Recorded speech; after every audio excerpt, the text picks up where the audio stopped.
Sir. Where are they? I gave the order. No one returned.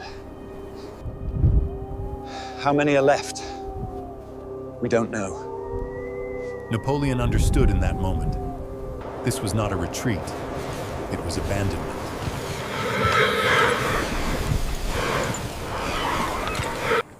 In the summer of 1812, Napoleon assembled the largest land army in history. Approximately 600,000 soldiers, French, Germans, Poles, half of Europe stood behind him. The goal was clear: to bring Russia to its knees, to force the Tsar to the table and impose Napoleon's order on Europe. This was not just a campaign, it was a display of power. But the Russians did not fight, because they were attempting something else. They did not want to defeat Napoleon. They wanted him to advance. Every retreat was an invitation. Every abandoned village was a step forward. Russian officers knew they could not stop this army with cannons, but they could stop it with hunger and cold. That is why villages were burned, warehouses emptied, fields abandoned. As Napoleon advanced, he was winning on the map, but behind him, life was being erased. This was not a retreat. It was a plan to make the enemy fight the climate. Sir, the supply lines have collapsed.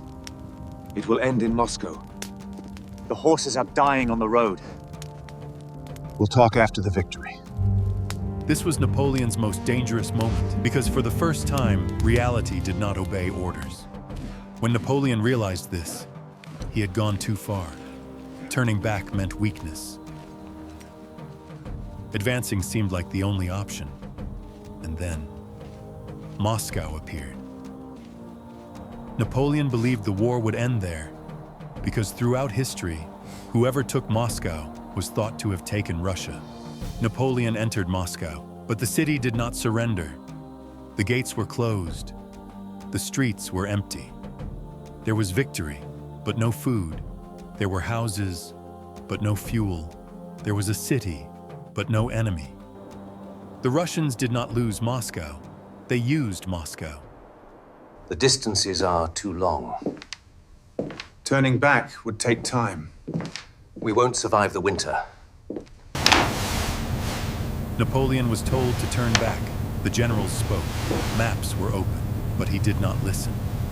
When winter arrived, the war was already over, but the march continued.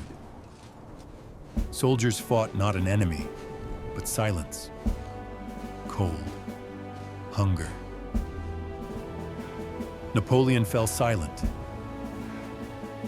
because there was nothing left to command.